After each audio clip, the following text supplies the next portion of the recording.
Et les refrains. Parce qu'on n'a pas le temps.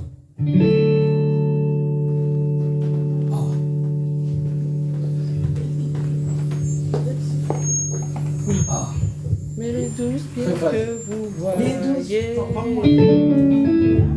Est-ce qu'on peut acclamer les rois des rois?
Procéder comme d'habitude. Donc, il y aura un grand témoignage de notre bien-aimé. Dieu a opéré des grandes choses dans sa vie. Nous allons commencer par les témoignages. Et après, j'aurai une vingtaine de minutes pour exhorter l'Assemblée de Dieu. Ce témoignage va te venir abondamment. Parce que le bien-aimé qui va témoigner, il était mort. Je dirais mort à plusieurs reprises. Et Dieu l'a ressuscité miraculeusement. Il y a des choses invraisemblables. Des choses que tu ne peux pas imaginer. Mais que l'Éternel, notre Dieu, a fait. Si le bien-aimé commençait à témoigner, ça peut nous prendre des mois et des mois. Parce qu'il y a des choses, des rebondissements, des situations compliquées qu'il ne pourra pas tout dire à une heure du temps. Vous voyez, c'est l'ère de la prédication. Je lui ai accordé ce moment-là pour témoigner. Mais cependant, après ce témoignage, nous allons aller en profondeur. Nous allons faire des vidéos, des émissions où il va témoigner en détail, en profondeur, tout ce qui s'était passé. Parce qu'aujourd'hui, malgré tout ce qu'il dira, ça ne sera pas même la moitié, pas même un dixième de ce que l'Éternel a fait dans sa vie. Dieu a fait des grandes choses. Des grandes choses. Nous avons lutté contre au moins 27 sorciers connus. Non, c'était 17 connus. 4 qui se sont rajoutés. Et 6 autres qui se sont rajoutés. Ça fait au total 27 sorciers. Plus leur dieu en bois. Leur dieu était au nom de Goudron et sans fin. L'histoire qu'elle est bien-aimée va témoigner. Il l'a vécu lui-même. Et je pense, si vous allez à Adjamé, en Côte d'Ivoire, ils savent ce que le bien-aimé va témoigner. Si vous allez dans un village appelé Dimboko, en Côte d'Ivoire, ils ont eu le retentissement de ce qui se passe ici. Et de ce que l'Éternel a fait. Voire même à la prison. C'est quelle prison, Moïse? Maka, Abidjan. La prison plutôt de Maka à Abidjan. Ils savent ce qui se passe. Même le gouvernement ivoirien, ils savent ce qui s'était passé. À l'aéroport de la Côte d'Ivoire, ils savent ce qui s'était passé. Et nous avons des preuves et des preuves et des preuves de ce que le bien-aimé va témoigner. Dans sa propre vie et ce qui s'était passé là-bas. Il y a des gens qu'on peut aussi demander, poser des questions, qui peuvent aussi affirmer et confirmer ce que le bien-aimé va témoigner. C'est ainsi, sans plus tarder, j'appelle les ressuscités. L'homme mort que le Seigneur Jésus-Christ a ressuscité à plusieurs reprises.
Il va témoigner. Donne-moi la petite feuille là. Ça y est, non? Ah, ça y est à la maison. Parce qu'il y a beaucoup de choses. Nous avons essayé de noter des grandes lignes pour qu'il puisse témoigner. Ok, je l'invite à témoigner par la grâce de Dieu.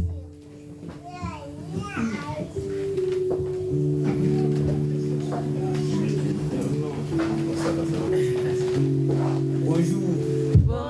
Les frères et sœurs, les mamans et papas, je vous salue tous. Amen. Je viens pour témoigner mon histoire réelle qui s'est passée dans ma vie et dans l'année 2024. Et l'histoire elle est tellement longue, ça se trouve je ne pourrais pas tout dire.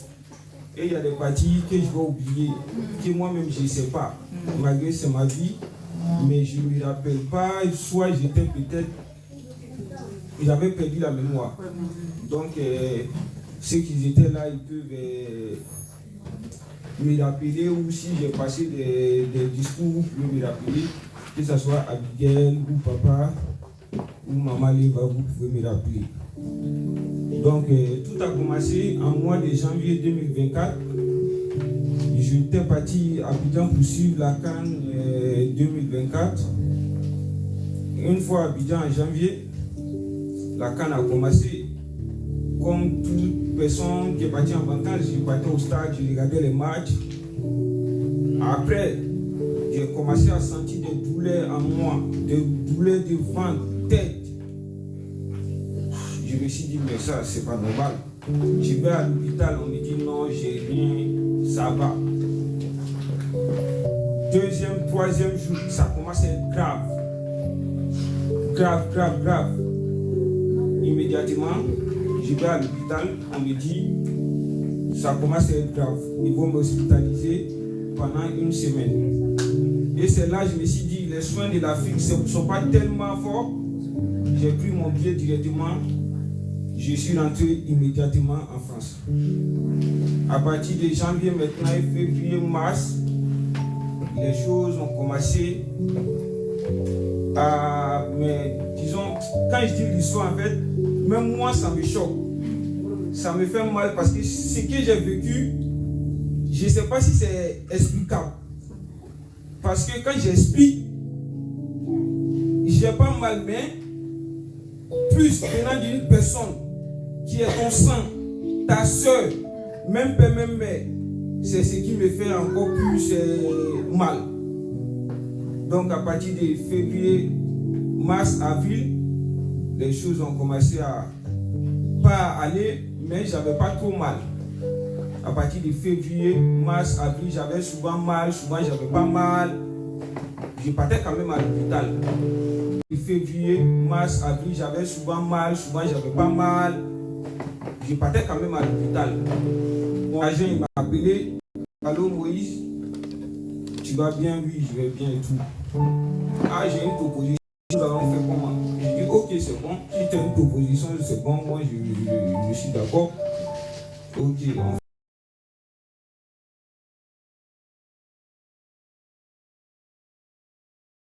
fait cela, j'appelle la même soeur. Il y a une proposition, est-ce que tu peux venir avec moi? Elle vient, on va dans le club en question, je signe. Alors, depuis lors de ma signature jusqu'à aujourd'hui, je n'ai pas connu la paix. Pourtant, pendant la signature, elle était là. A même reçu des commissions, a même reçu des primes.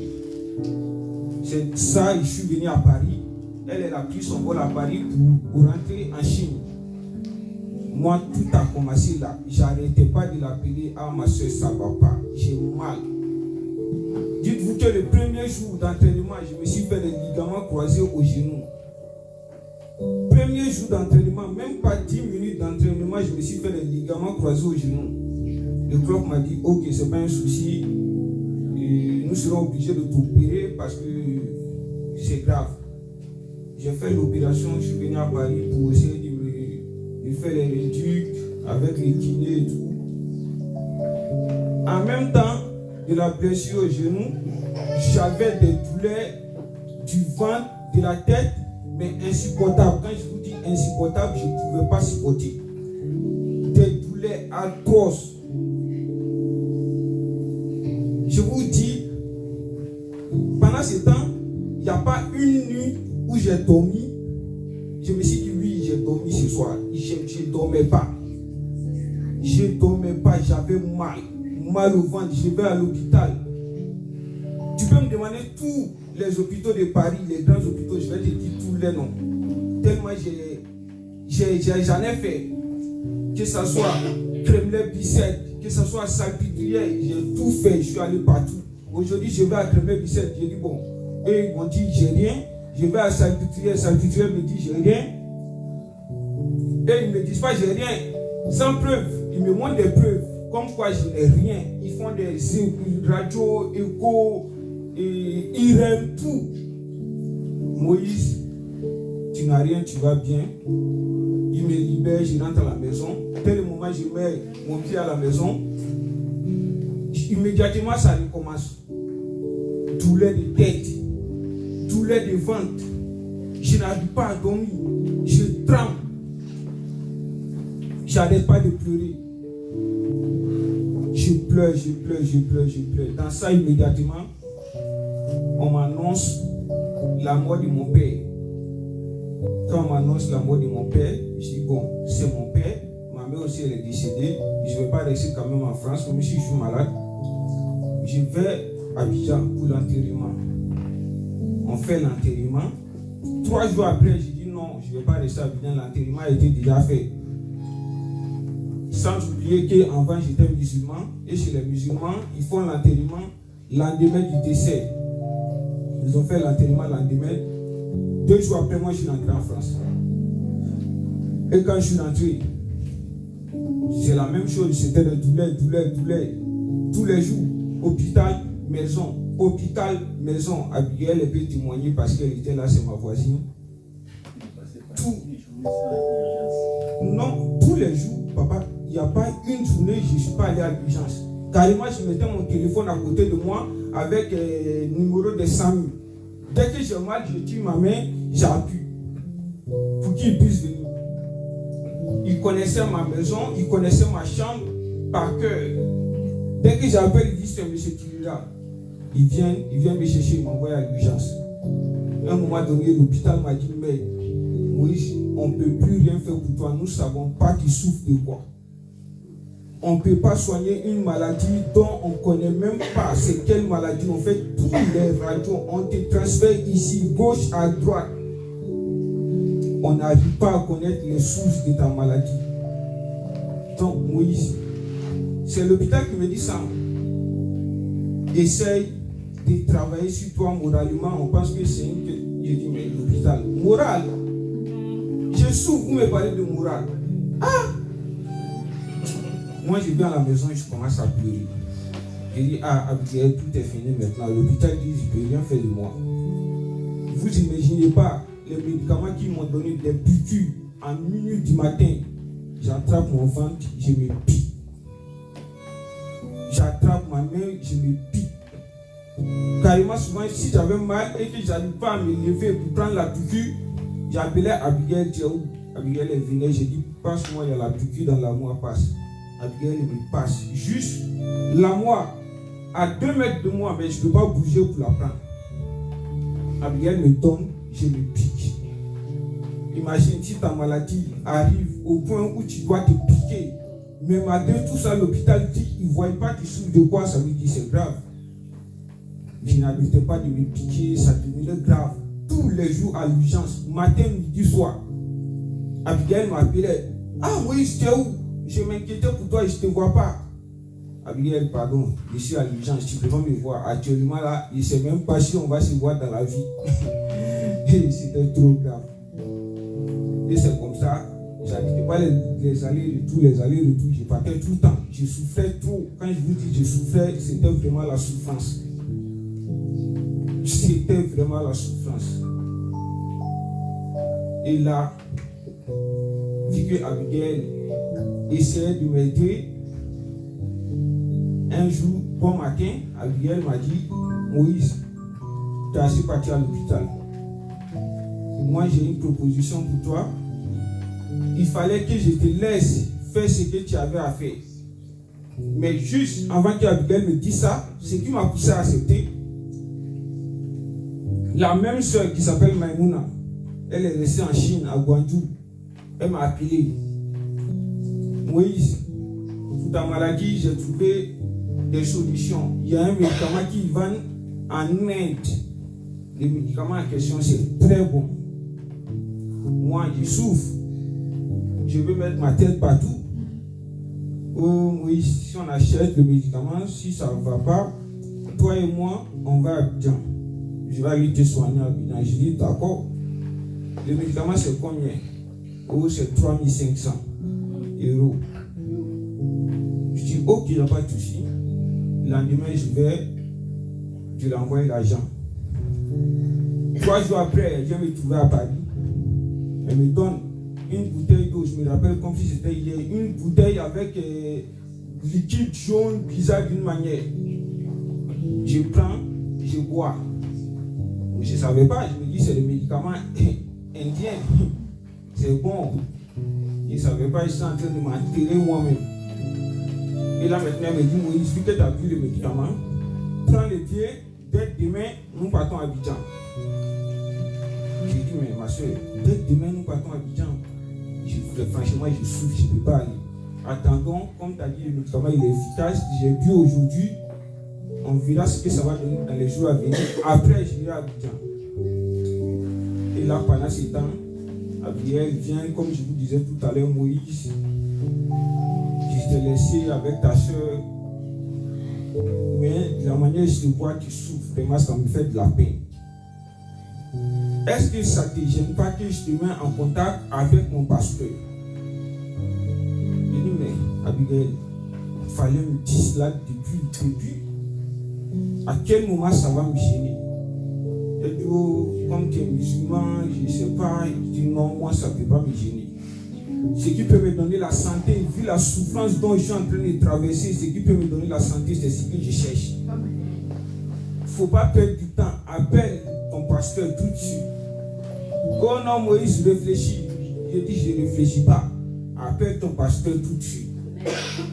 C'est comme ça, Abigail sur son téléphone, elle appelle maman Liva, elle explique la situation à maman. Maman, elle passe le téléphone à papa et papa me parle. Ah, mon fils, nous, si on doit faire quelque chose pour toi, il faudra que tu acceptes le Seigneur Jésus-Christ comme ton Seigneur et ton seul Dieu. Immédiatement, ce que papa a dit n'était pas trop entré dans mon oreille. J'ai plus pensé à la famille. J'ai dit, mais en devenant chrétien, toute ma famille va me dénier. J'ai dit à papa, d'accord papa, nous n'allons pas prier, attendez que je vous rappelle. Papa il a dit non, laisse quand même, j'ai pris pour toi. Et après tu vas me rappeler. Je dis ok papa, il a prié. Cette nuit-là, j'ai bien dormi. Le lendemain, j'ai appelé papa, je dis papa, j'ai bien dormi, mais en fait le problème c'est que, tu vois, il me reste que ma soeur dans ma vie. Ma mère est décédée, mon père est décédé. Si je perds ma soeur, je suis vraiment livré à moi. J'ai pas de famille, c'est pas facile de vivre sans une famille. C'est vrai, dans la famille, il y a des embrouilles, on se frappe, on s'insulte, mais rien ne vaut la famille. J'ai dit papa, si j'accepte de rentrer dans le christianisme, ma famille, ma soeur, qui me reste seule comme la famille, elle va me quitter. J'appelle quand même ma soeur. Je dis, Maïmouna, moi hier, il y a un pasteur qui a prié pour moi, franchement. C'était ma première fois depuis 8 mois de bien dormir, de ne pas avoir de douleur. Et moi, je réfléchis pendant longtemps, même avant de connaître le pasteur.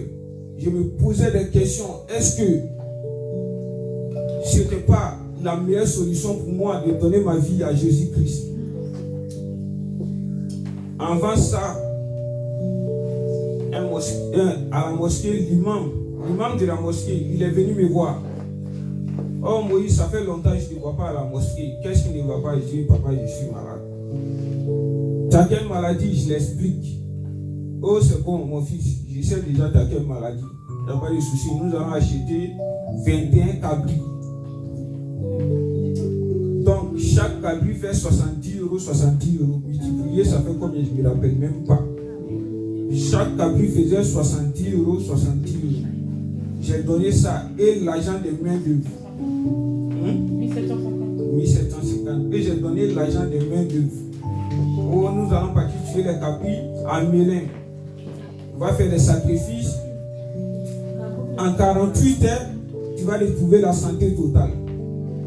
D'accord, il n'y a pas de souci. Moi, je reste dans ça. Il fait 1 semaine, 2 semaines. C'est là même les choses commencent à devenir graves. Parce qu'on voit ça, la douleur, c'était juste des migraines ventes, même si ça faisait mal. Mais dès le moment où il a commencé avec ces choses de cabri, c'était cette fois-ci même, c'est la folie. Je perdais la tête, la mémoire, je me rappelais de rien. Je me souvenais de rien. Et là, je reviens au niveau du pasteur. Le pasteur m'a dit, Moïse, parle à ta soeur, accepte de donner ta vie à Jésus. J'appelle ma soeur, je l'explique, j'ai dit voilà ce que le pasteur a fait dans ma vie. Il a prié franchement en une nuit. J'ai vraiment bien dormi, ma soeur. Moi, c'est pas décision d'une personne, c'est ma vie et je décide moi de rentrer dans le christianisme, de donner ma vie à Seigneur Jésus-Christ. Et là, je vois immédiatement ma soeur commence à s'affoler. Elle commence à s'affoler. Oh non, Moïse, tu peux pas rentrer dans le christianisme, tu peux pas faire ci, tu peux pas faire ça. C'est mieux que tu meurs. C'est mieux que tu te tues, ou moi je te tue, que tu rentres dans le christianisme. Ah! Ma soeur, c'est ma santé qui cherche ou c'est ma mort qui cherche? Non, Moïse, je ne veux rien savoir, tu ne rentres pas dans cette religion. Tu ne rentres pas dans cette religion, Moïse, je ne veux rien savoir. J'ai dit, ok ma soeur, ça c'est ta décision. Moi je vais prendre ma décision aussi. Et là j'ai dit à le pasteur, je dis papa, ma soeur n'est pas que je rentre dans le christianisme, mais moi, j'ai pris ma décision, je vais donner ma vie à Jésus-Christ, qui est notre papa. Papa me dit, ok mon fils, il n'y a pas de souci. Pendant ce temps, moi j'en profite pour faire mes réflexions. Pourquoi ma soeur ne veut pas que je rentre dans la religion fille? Qu'est-ce qui cloche jusqu'à vouloir que je meure que de rentrer de donner ma vie à Jésus-Christ? Je n'ai pas eu de réponse à ma question en ce moment-là. Et là, comme promis, comme fait, j'ai donné ma vie au Seigneur jusqu'à aujourd'hui. Amen.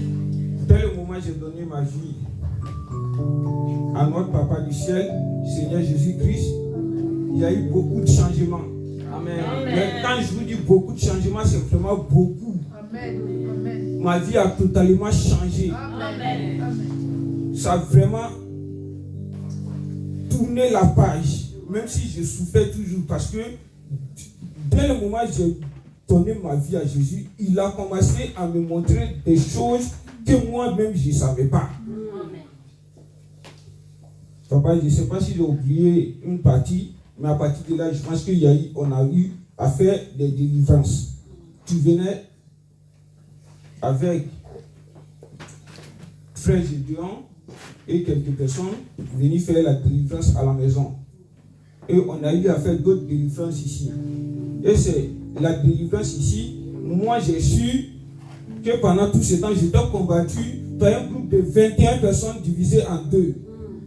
17 sorciers qui étaient là, et il y avait 4 qui étaient au rebond, qui attendaient. C'est grâce à Seigneur Jésus-Christ que j'ai su cela. Amen. Et ce n'est pas juste que j'ai su cela. C'est grâce à lui que tous ces 17 et les 4 personnes sont tombées. Amen. Là maintenant, je dis à le pasteur, mais papa, j'étais vraiment loin. 17 sorciers, plus 4 sorciers, comment j'allais m'en sortir? Papa, avec nous pas parlant de l'aide, faut Dieu, de bois, goudron et sans fin, qui les nourrissent avec le sang ou je ne sais pas quoi. Malgré la délivrance, papa vient faire la délivrance à la maison. On fait ici, à chaque fois que papa vient à la maison et qu'il donne d'eau, il rentre chez lui, oh, moi je tombe. Je suis par terre encore. Papa, dès qu'il arrive chez lui, allô mon fils, je suis bien entré. Ah, ton fils n'est pas là, ton fils il est au sol. Souvent même c'est moi, je réponds au téléphone. Ah, mon fils, ah, c'est qui? Ah, c'est ton papa, pasteur. Oh, moi je n'ai pas de pasteur, moi je m'appelle Jordan. Ah! Directement, en fait, c'est des pertes de mémoire qui ont commencé dès le moment de la délivrance. C'est des pertes de mémoire, des choses ont commencé à s'enchaîner. Papa dit, Moïse? Non, c'est pas Moïse. C'est Jordan. Toi, tu fais quoi ici? Je suis plutôt au marché. Des trucs qui n'ont même pas de sens. Mais ça, après, on me dit tout cela. Abigail me dit, ou papa me dit. Parce que moi, je ne me souviens même pas.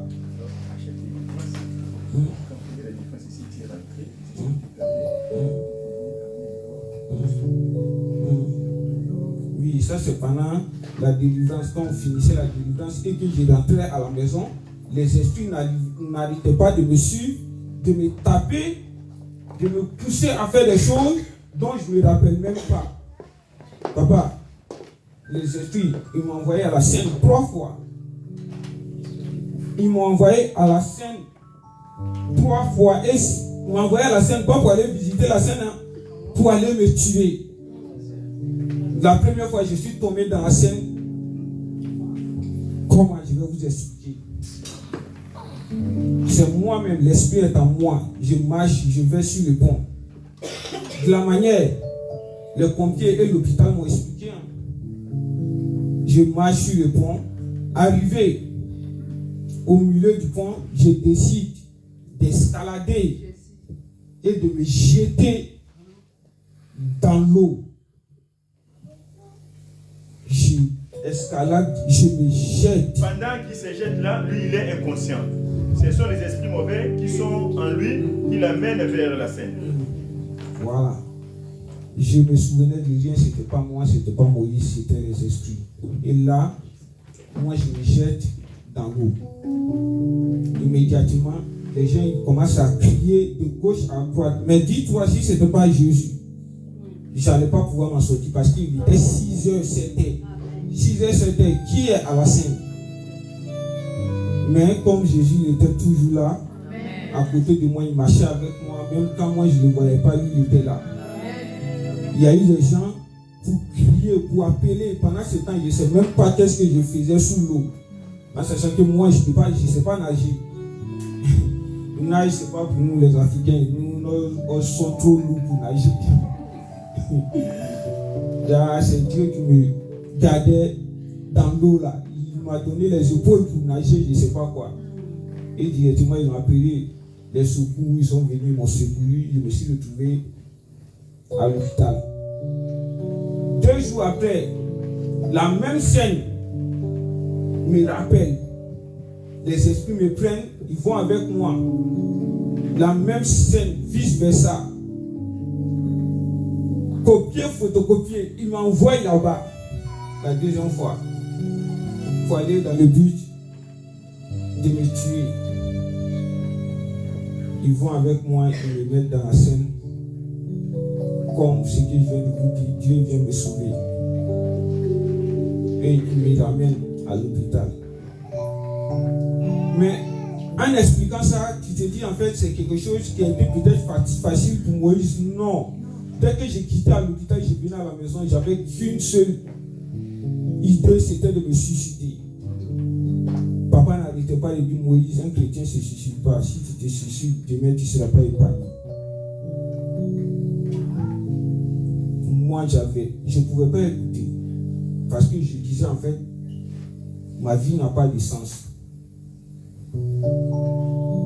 Je viens à la maison, je quitte à l'hôpital. Après la scène de l'hôpital, je viens à la maison, je suis couché. L'esprit vient rentrer en moi. Perte de mémoire encore. Perte de mémoire, mon téléphone sonne pour m'annoncer le décès de mon fils. Pendant que moi, j'ai perdu la mémoire. C'est Abigail qui répond. On l'annonce que mon fils il est décédé. Ils sont à l'hôpital de Kremlin-Bicêtre. Abigail appelle papa, papa commence à prier, Dieu fait grâce. Je retrouve ma mémoire. Je vois Abigail qui est en train de pleurer. Je dis, mais qu'est-ce qui se passe? On va à l'hôpital tout de suite de Kremlin-Bicêtre. Appelle la tata qui garde ton fils. Je vais à l'hôpital. On m'annonce la mort de mon fils.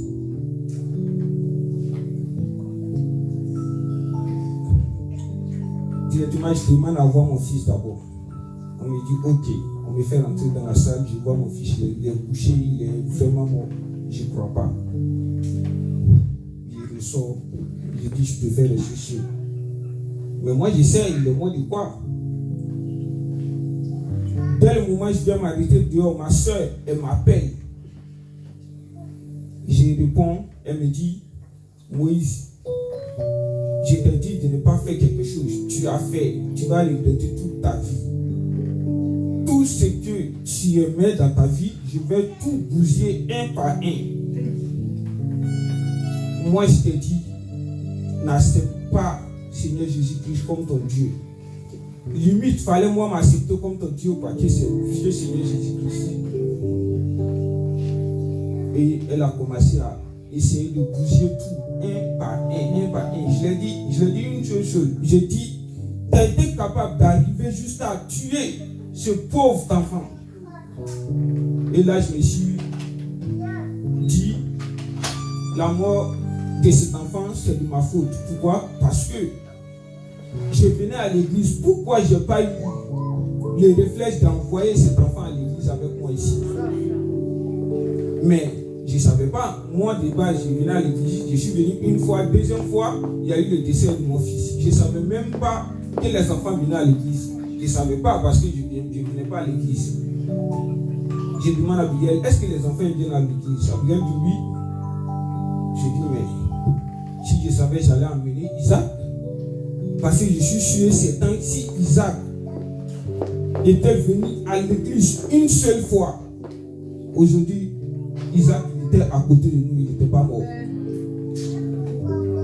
Mais tout ce que Dieu fait est bon. Je quitte l'histoire d'Isaac. Isaac est parti comme ça, mon fils est parti. Moi, je continue toujours avec mes douleurs. Oui, ça c'est une semaine après, l'hôpital m'appelle. Oh, le corps de ton fils a disparu. Moi je vais à l'hôpital. Ils essaient de renverser la situation sur moi, comme quoi c'est moi j'ai pris le corps de mon fils. L'infirmier me dit, oh, tu n'arrêtais pas de dire, tes frères de l'église vont venir prier sur le corps d'abord. Et tu n'arrêtais pas de nous parler des choses. Bon, on sait que vous, je ne veux pas être raciste, mais on sait que vous, avec vous, il y a beaucoup de choses qui se passent. Là, j'essaie de ne même pas m'embrouiller. Parce que moi, je sais ce qui se passe. Et ils ne savent pas. Ils appellent la police dans le but de m'attraper. Vol de corps, je ne sais pas quoi, ils mettent des délits. La police vient, ils font les enquêtes. Ils voient que ce n'est pas moi. Mais le corps, il a bien disparu. Là où je vous parle actuellement, la tête de mon fils est actuellement à l'hôpital Kremlin-Bicêtre. Son corps n'en fait pas partie. Je vous explique. En fait, le corps a disparu. Après un mois, l'hôpital appelle les bébés de Moïse pour dire que non, nous avons retrouvé dans les casiers les habits que tes enfants portaient quand il était mort et le bracelet. Les bien-aimés leur a dit, ça va, c'est pas un problème, gardez ça. Après encore 2 semaines, l'hôpital va les rappeler pour lui dire, nous avons retrouvé la tête de ton fils sans le corps. Là, tu peux continuer. Donc, tout ça a été fait sciemment dans le but de les torturer pour qu'ils puissent mourir. Parce que toute tentative qu'ils essayaient de faire à gauche, à droite, la prière a contrecarré cela. Mais maintenant, pour les mettre dans une situation anormale, qu'ils puissent perdre de la morale, ils ont voulu faire ainsi pour que les bien-aimés puissent être perturbés.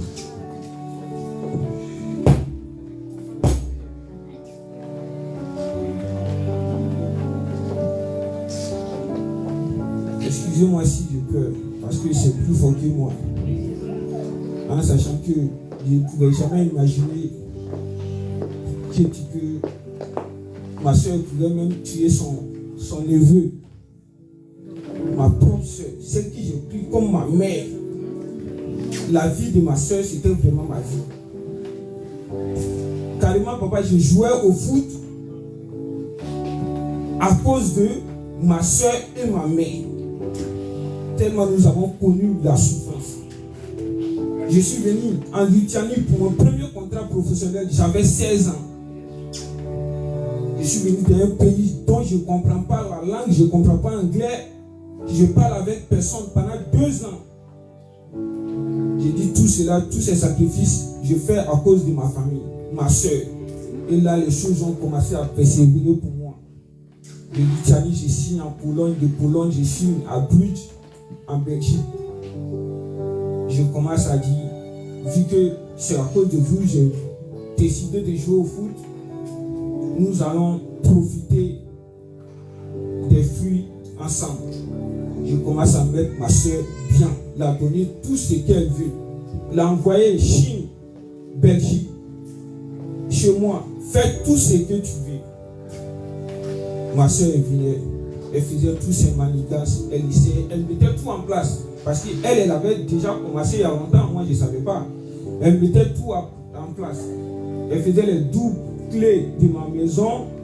Elle prenait les photos de ma carte bancaire. Elle faisait tout. Et elle m'a même envoyé un téléphone. Jusqu'à maintenant, j'ai ce téléphone. Le téléphone, en fait, elle a mis des systèmes dans ce téléphone depuis en Chine. Elle a relié avec son téléphone. N'importe où je me retrouve, en fait, elle essaie. Elle m'a envoyé ce téléphone comme cadeau d'anniversaire. Cadeau d'anniversaire empoisonné. Cadeau d'anniversaire empoisonné. J'ai pris le téléphone. Jusqu'à aujourd'hui. Même maman est mon témoin. Maman me dit tout le temps, mon fils, il faut jeter ton GPS là. J'ai dit, maman, je vais jeter. Quand maman voit le téléphone comme ça, elle a peur. Mon fils, il faut jeter. Ok, maman, je vais jeter. Maïmouna, elle a tout mis en place. Elle a tout mis en place. Là où moi je vous parle, il y a tellement de parties de l'histoire que j'ai oublié. Je n'ai pas oublié, mais j'ai trop mal. Il y a des histoires, il y a des parties. Moi, je n'étais plus en moi. J'étais couché, je me rappelais de rien. Il fallait dans ma propre vie, je me lève, je demande, papa, qu'est-ce qui s'est passé? Tu demandes à des gens pour qu'ils te relatent ta propre vie. Je dis, mais Moïse, à quel moment tu en es arrivé là? Je dis, Abigail, qu'est-ce qui s'est passé dans la journée d'aujourd'hui? Pour que je sois blessé à la tête, pour que je vois mon dos gratté de partout. Qu'est-ce qui s'est passé? Je me réveille de mon sommeil, mes cheveux sont coupés. Il n'y a pas de tondeuse chez moi, il n'y a pas de ciseaux. À quel moment mes cheveux ils sont tombés? Abigail, papa, maman, ils sont tous étonnés. Frère Julien, ils sont tous étonnés. 2 jours après, c'est plus les cheveux, c'est les t-shirts.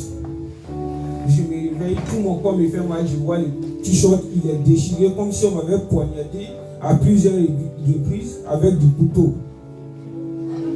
Je dis, mais moi en fait, je suis un mort vivant. C'est Dieu simplement qui me surveille, qui me garde, qui est avec moi.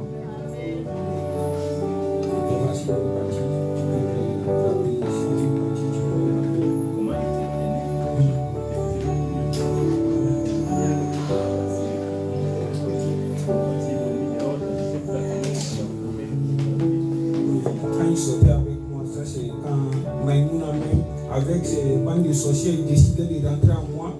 Il s'échangeait, Il y avait 17 sorcières qui s'échangeaient dans mon corps. Moi, ma vie, en fait, est devenue la vie des sorciers, des sorcières qui rentrent en moi quand ils veulent et font ce qu'ils veulent de ma vie. Aujourd'hui, ils sont contents, ils viennent, ils rentrent en Moïse. Tous les jours de la semaine, ils rentrent en Moïse, ils me font sortir, mais c'est moi-même qui sors. Mais avec l'esprit en moi, ça veut dire même si je vois maman Léva, bien sûr je la connais, elle va se dire, c'est Moïse, ça va? Je vais dire, oui maman, ça va, et toi? Elle va se dire, c'est Moïse. Je passe, c'est l'esprit qui est en moi qui est en train de faire tous ces jeux-là. Il m'envoie dans les forêts, il me chicote, lamine. Quand je me lève, je vois, je suis mouillé, poussière partout, sale. Et là, je retrouve ma mémoire, je dis, comment je me suis retrouvé là? J'appelle papa, j'appelle Abigail. À quel moment je suis quitté à la maison? Abigail me dit, lance le bol, tu vas rentrer. Je me lève, je commence à rentrer. Je vois des gens dans la rue qui ne me connaissent pas. Ils se disent, mais c'est qui ce Kouloucha? C'est qui ce sous-là? Je ne suis pas Kouloucha, c'est ma soeur qui m'a rendu Kouloucha. C'est ma soeur qui a rendu ma vie comme ça. Donc, comme j'ai dit, elles n'arrêtaient pas de se changer dans ma vie, les 17. Tantôt, c'est ma soeur qui rentre. Tantôt, je ne vais pas citer les noms parce que c'est les mères de famille. Mais les mères de famille que je connais tous. Tous les sorciers là, je les connais tous.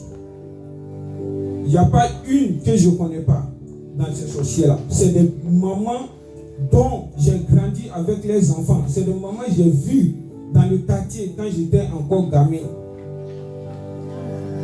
Avec tout ça, vous pensez que dans cette vie encore, qu'est-ce qui peut m'étonner chez l'homme, chez l'être humain, rien ne peut m'étonner. En venant sur la partie même où l'humain est en train de se tuer, chercher l'argent comme il le faut, bien, tout est basé sur les biens financiers. Pendant ce temps, moi, s'il y avait la santé à acheter, avec tout l'argent que je possédais, j'allais acheter. Pourquoi chercher l'argent si tu n'as pas la santé? Moi, en ce moment, si tu me disais, notre Seigneur était payant, j'allais payer tout mon argent pour avoir Seigneur Jésus-Christ à côté de moi. Pour moi, c'était plus important que tout ce que j'avais comme l'argent. Parce que je ne pouvais rien faire de mon argent. Je pouvais montrer que je ne pouvais rien faire de mon argent. Papa est venu me voir et dit, mon fils, ton cas commence à devenir grave. Nous allons rentrer à la retraite. Ok, papa, il n'y a pas de souci, nous allons rentrer à la retraite. Papa, vous voulez qu'on rentre quand? Ah, Moïse, il faudra que ce soit immédiat. On n'a pas de temps à perdre. Ok, papa, demain c'est bon.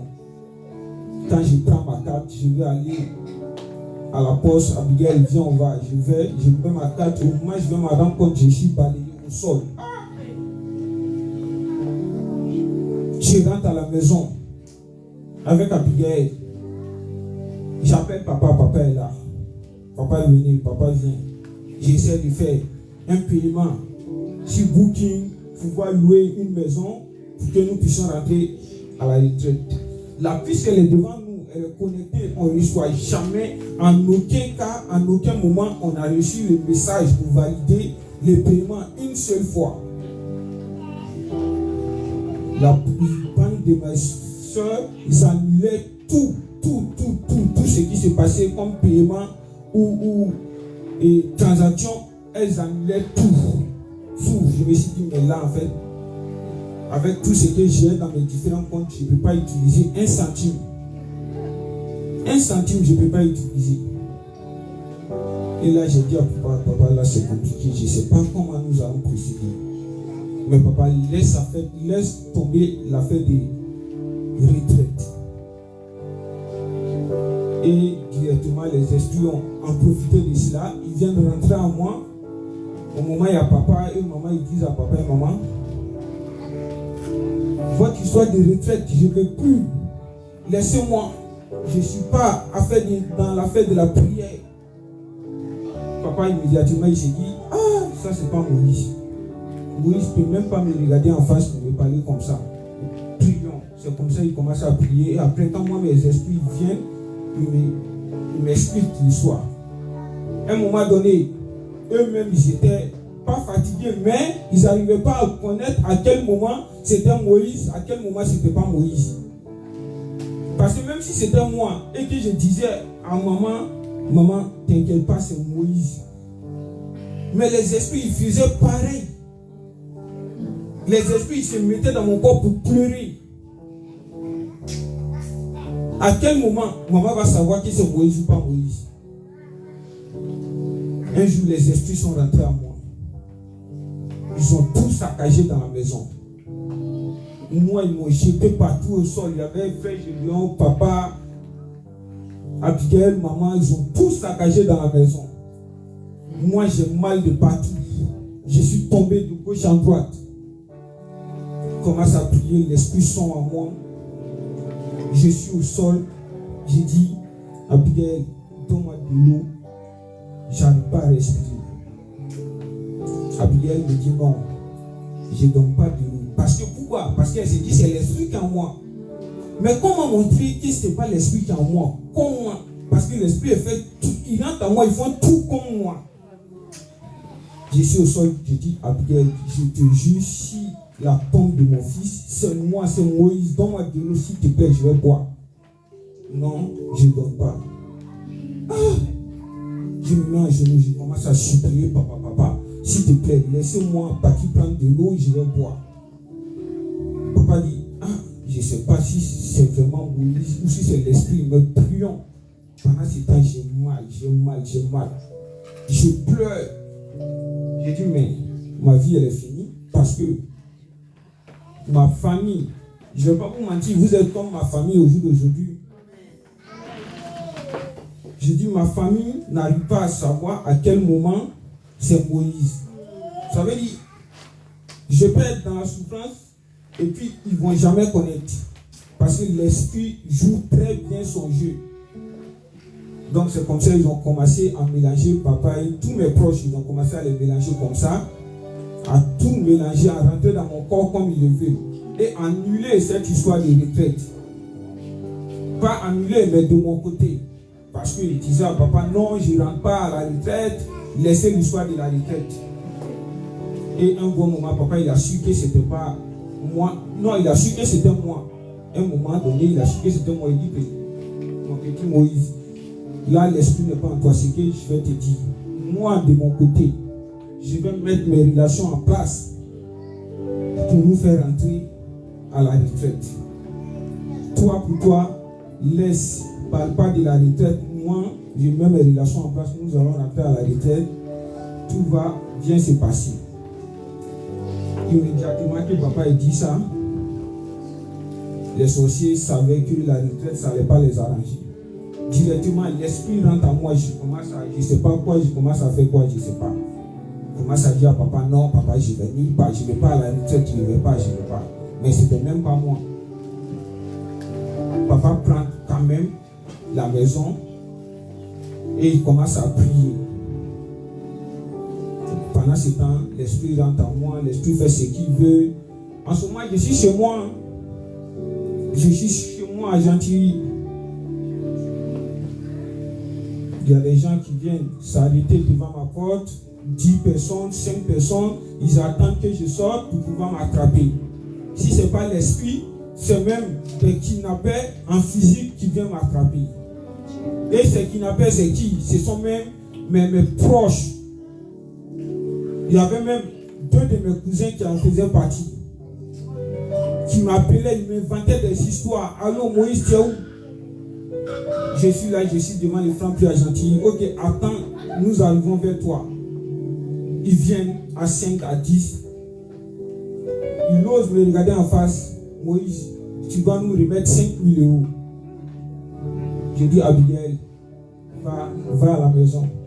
De toutes les façons, tu sais où je suis, tu sais, je suis dans la main de qui. Je monte, ils m'attrapent, je monte avec eux chez eux. Je dis, moi, je vous dois 5 000 €. En âme et conscience, je ne vous enregistre pas, mais vous savez bien que moi, je ne vous dois pas. Et s'il y a quelqu'un qui doit quelqu'un, c'est vous qui allez vous qui allez me devoir. À quel moment, moi, je vous dois? Ils disent, oh, oui, c'est vrai, mais nous, on est des missionnaires de ta soeur. On fait ce qui nous a été demandé. Et là, je sors le téléphone, je lance un virement programmé. Les 5 000 €, je fais capture, je les monte, je dis, bon, le virement a été fait. Quand je rentre à la maison, j'annule le virement. Et je vous dis, toutes ces personnes qui m'appellent là, la moitié, ils sont tous en prison actuellement. Ils ont tous été jugés, plus de 4 ans, 5 ans de prison.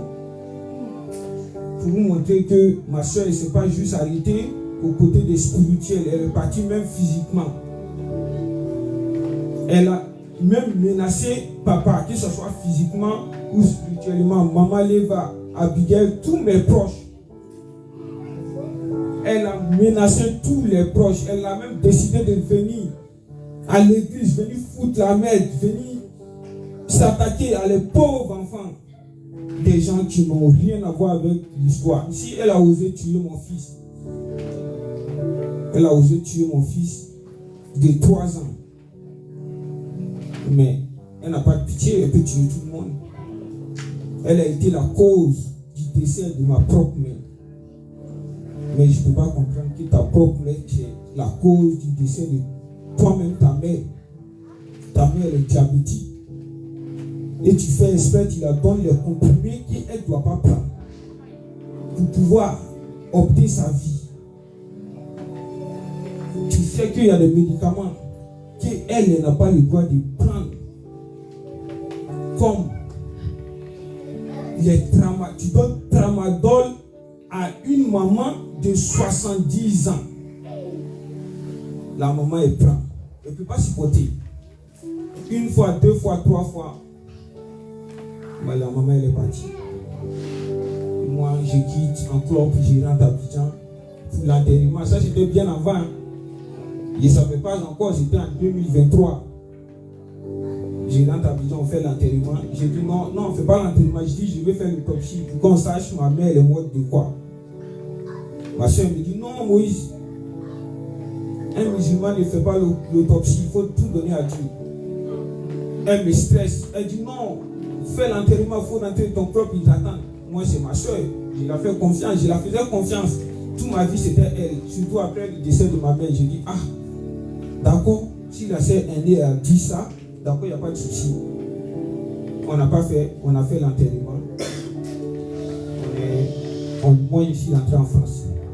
Mais tout ce que ma soeur, elle m'a fait ou elle a mis en place, là, en fait, je vous jure que notre papa qui est au ciel, Seigneur Jésus-Christ, il m'a tout dit. Amen. De A jusqu'à Z. Et en fait, quand je dis il m'a dit, il m'a montré les choses en face.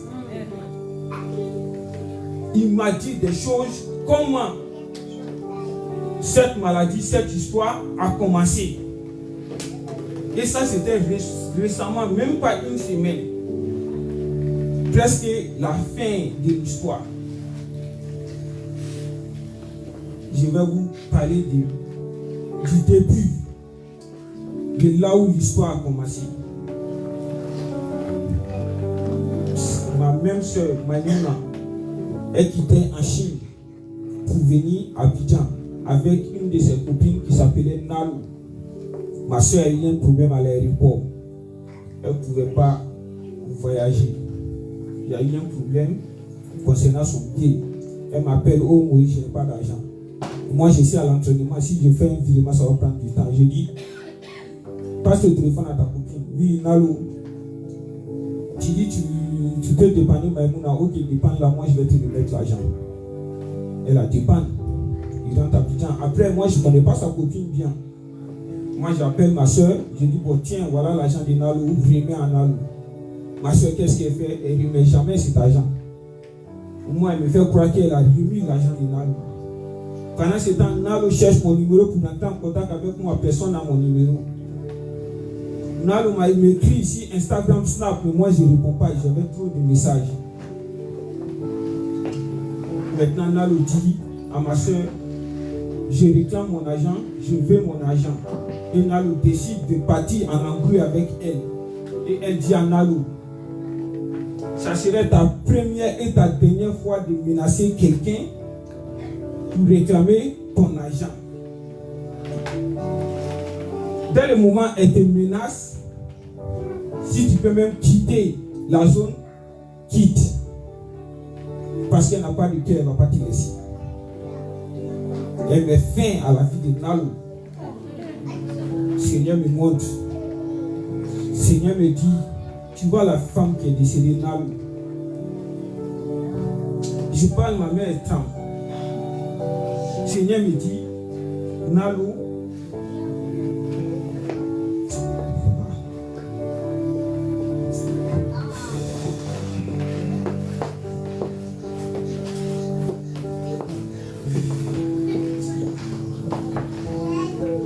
Seigneur me dit, tu vois, toute cette histoire, l'argent que tu as donné à ta soeur pour qu'elle puisse partir payer le crédit de cette dame. Cet argent, elle n'a jamais payé. Elle a fait les incantations avec cet argent. Et même je reviens si une partie ancienne un peu. Le pasteur et puis frère, ils sont venus prier pour moi. Dès qu'ils sont partis, 5 minutes après, on a vu les poufs ont disparu. Elles sont allées faire les mêmes incantations avec ce pouf-là. Donc mon agent que je l'avais donné pour remettre en halo, elle a pris cet agent pour me retravailler avec ça, avec sa bande de sorcières. Et il nourrissait les fétiches avec ça. Mais comment moi je peux me retrouver? Moi, tout l'argent que je donne à ma soeur, elle prend pour nourrir ses fétiches. C'est comme moi-même, je creuse ma tombe. Comment je peux me retrouver? Et comment je peux savoir ça si ce n'est pas Dieu Seigneur Jésus-Christ qui va me dire des choses, qui va me montrer les choses, qui va m'appeler vers lui? Sans son appel, aujourd'hui, moi, je ne serai pas en face de vous pour parler. Hein. Amen. Voilà pourquoi dans cette vie-là, je me dis ce qui m'est arrivé en appel. Aujourd'hui, moi, je ne serai pas en face de vous pour parler. Hein. Amen. Voilà pourquoi dans cette vie-là, je me dis ce qui m'est arrivé, en fait, là où je dis que j'ai porté, l'habit qui est en moi, ce n'est pas en moi. L'habit qui est en moi, ce n'est pas en moi. Quand je vous dis c'est pas en moi, ma maison elle est fermée. Elle est fermée avec tous mes vêtements, tous mes chaussures, tout ce que j'ai est resté là-bas. Je peux aller les prendre, mais à chaque fois que je mets les pieds dans la maison, c'est catastrophique pour moi. Je vous dis, même ce que j'ai porté là, c'est pas en moi. Papa il s'est dit, non, c'est vraiment Dieu qui va payer ce pasteur. Quoi. Amen. Amen. En fait, vous avez, je crois qu'on a un pasteur qu'on ne connaît pas trop son importance. La dernière fois, je me suis couché, j'ai dit, imagine si je tombais sur un pasteur aventurier, mais j'étais mort. Il allait me presser et après, nous tous, on allait mourir. Parce que Maïmouna, de la manière ils étaient fortes dans les sorcelleries, si ton pasteur n'est pas costaud, honnête, s'il ne connaît pas Dieu, vous ne pouvez pas vivre. J'ai dit, mais ce pasteur, moi je ne pouvais jamais le remercier. Voilà pourquoi, jusqu'à aujourd'hui, le pasteur, je ne peux pas le regarder en face. Que ce soit à la maison, parce que papa me dit, mon fils, pourquoi quand je te parle, tu ne peux pas me regarder en face? Mais c'est un signe de respect, je ne peux pas. Parce que ce qu'il a fait pour moi, même ma propre sœur n'a pas fait. Il se comportait avec moi comme mon père le faisait avec moi. Donc, ma maison est à Kremlin 17 et j'ai une autre chambre à Gentilly. J'ai tout laissé là-bas. Et là même, là où je vous parle, s'il y a une personne qui sait qu'il a besoin d'un téléphone, iPhone 16 Pro Max, c'est actuellement à la maison là-bas, vous partez avec Frère Gédéon, vous prenez. Hein. Ça avait disparu dans ma maison, c'est en carton. Ça avait disparu. C'est récemment, quand il y a eu des morts, le téléphone a été réapparu à la maison là-bas. Maintenant, s'il y a quelqu'un qui sait qu'il veut le téléphone, il le voit, il va chercher. Le téléphone qui était parti avec Maïmouna. Quand il a acheté, Maïmouna avait récupéré. C'est parti là-bas. Il a aussi des habits de valeur qu'il veut distribuer. Si quelqu'un des baskets qui coûtent 500 €. Si tu veux, il va te donner. Il y a des choses que Maïmoun avait récupérées. Hein? Après les morts, se sont réapparus. Allez-y. Donc, je vous dis, il y a deux téléphones là-bas, précisément deux. S'il y a des gens qui veulent, juste après la cuve, moi je ne vais pas partir avec vous parce que la zone, moi je ne mets pas mon pied là-bas. Malgré l'histoire, ils sont tous morts et tout, mais moi, je n'ose pas mettre mon pied pour le moment là-bas. Cette zone m'a montré, c'est Dieu seul qui sait. Non. Vous partez avec Frère Gédéon, moi je vous accompagne jusqu'à Châtelet, je ne dépasse pas Châtelet. Vous partez, vous récupérez les deux téléphones, c'est pour vous, vous utilisez. Et même, je vous permets de rentrer dans la maison, regardez tout ce que vous voulez, vous allez prendre. Il y a beaucoup de choses, il y a des chaussures, il y a des habits, mais moi je ne vais jamais utiliser. Donc vous dites, tout ce qui était bien financier, moi je m'en foutais de tout ça. Même mes cheveux, regardez comment mes cheveux ils sont.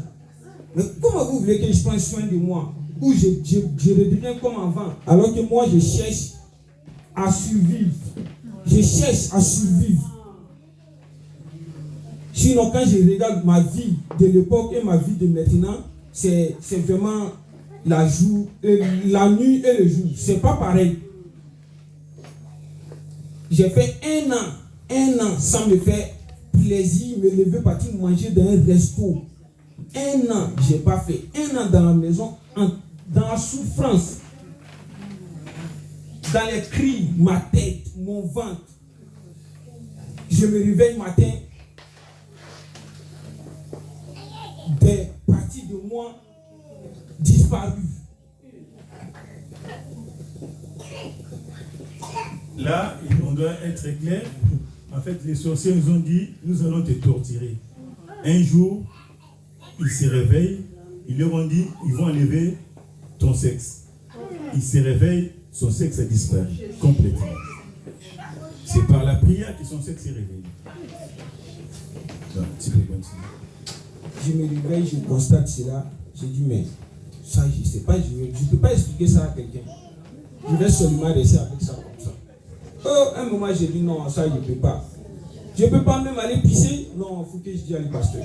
J'appelle papa, je dis à papa. Papa me dit, non, Moïse, t'en fais pas. Tu as reçu des coups plus forts que ça. Avec la prière, tout va rentrer en ordre. Amen. Aujourd'hui, je dis merci à notre Dieu parce qu'il a fait beaucoup de choses dans ma vie. Il m'a montré beaucoup de choses, il m'a parlé, il m'a dit beaucoup de choses. L'Éternel, j'ai eu des révélations, papa, où je t'ai dit, je vous ai dit, papa, je ne pourrais pas tout expliquer ici. Mais en face de moi, la personne est assise, jusqu'à la personne me dit, enlève ta chaussure d'abord avant qu'on se parle. Avant de me montrer les choses A plus B. Même j'ai mon ami qui est commissaire, qui avait perdu sa fille. Je ne sais pas si elle était vraiment morte, mais l'hôpital a déjà confirmé qu'elle est morte. Directement, j'attends une voix dans mon oreille. Et moi, comme je ne connais pas, je ne comprends pas les paroles de Dieu. Je demande le papa à côté de moi. Je dis, mais vous n'attendez pas une voix qui parle? Non, Moïse. Ah, comment vous faites? Papa dit, Moïse, c'est toi seulement qui attends. Dis-nous ce qui se passe. J'ai dit, bah, appelez mon ami là, commissaire, dites-lui que sa fille n'est pas morte. Là, ils ont envoyé sa fille à l'église pour prier si elle, directement, il faut qu'il parte avec elle à l'hôpital. Ils sont partis avec la fille à l'hôpital à 20h. La fille a commencé à parler. Amen. À 20h. À 20h, la fille a commencé à parler. Mon ami m'a appelé, il dit, ah Moïse, à quel moment tu es passé de footballeur à prophète? J'ai dit, prophète, je suis loin de tout ça, pardon. Si tu veux même tout ce que Dieu a fait pour moi comme don là, moi je vais te donner. Parce que le pasteur il commence à dire, oh, tu vas travailler avec moi ici à l'église, tu vas pas. J'ai dit non papa, on va prendre ce don, on va donner à maman libre. Moi j'ai envie de bouger. Papa dit, tu t'en rends pas compte de ce que Seigneur a fait dans ta vie. Là, je vous ai raconté l'histoire. Ça a pris maintenant 40 minutes. Mais dites-vous qu'on peut continuer comme ça jusqu'à 20h. Juste, je m'assois comme ça, je réfléchis 5 secondes. Je vous répare encore. Jusqu'à la nuit à 20h. Dans cette histoire, ils ont attrapé ma soeur à l'aéroport d'Abidjan. Qui dit, tu es sorcière. Elle est venue pour venir me faire du mal ici. Elle a pris son vol Chine, Guangzhou, Paris. Elle a fait ses chauffages, elle m'a tout lancé dessus, elle m'a fait toutes sortes de douleurs, elle ne pouvait pas me tuer. Chaque matin, elle voyait que j'étais encore vivant, ça l'a agacée. Elle est repartie en voulant rentrer à Abidjan. À l'aéroport, ils l'ont attrapée. Son histoire là pour laquelle ils l'ont attrapée, moi-même, ça ne me concerne pas. Mais je sais que tout ça, c'est les œuvres de Dieu. Comme quoi, elle avait pris des crédits. Les gens disaient, ah, comme ton frère, il est footballeur ici, tu peux nous aider à faire venir nos enfants. Elle prenait l'argent, ce n'est pas mon problème. Donc, les policiers m'ont appelé, ta soeur a donné ta soeur nous a donné ton numéro comme son responsable. Nous sommes actuellement avec elle, nous partons avec elle. Déjà, moi, je me suis dit, c'est faux. Ma soeur, elle a dû payer des gens pour me raconter ce genre de choses. J'ai dit, allez-y seulement avec elle, et si c'est mon problème. C'est pas ma soeur. Je vais employer un mot qu'on n'emploie jamais. C'est mon ex-soeur. La police dit ex-soeur. J'ai dit, vous ne pouvez pas comprendre. Ne m'appelez plus concernant elle. Ils sont partis avec elle, ils l'ont déféré à la prison d'Abidjan, à la Maca. Ils ont regretté. Pourquoi ils l'ont déféré? Ils se disaient, si on savait, on n'allait pas l'envoyer là-bas. Des gars qu'elle a fait dans les prisons là-bas. Des gars sur des gars. Des gars même elle a opté leur vie. Elle est dans sa cellule. Des femmes qui sont aussi dans sa cellule vont se plaindre le matin. Nous n'arrivons pas à dormir. Plus troublante, nous gêne la nuit. On voit Maïmouna est avec nous à 20h. À 6h, elle n'est pas là. Nous ne voulons plus que cette dame-là dort avec nous. Mais pendant ce temps, moi, je continue dans ma souffrance ici. Hein. Elle continue à envoyer ces gens-là qui venaient, qui faisaient tout. Je ne vous ai pas parlé même de ce qui disparaît, les choses qui disparaissent dans ma poche, dans ma maison. Je dépose de l'argent comme ça, je donne d'eau, je viens, l'argent n'est plus là. Je vous juge, j'ai les témoins. Il y a des sommes, je mettais sur ma table comme ça. Même si c'est pas... Là où je vous parle, je n'ai pas d'amour. Parce que tout ce que j'ai pris comme mon frère ou mes amis, ils m'ont tous fait ça. Mais je ne les en veux pas. C'est ma soeur.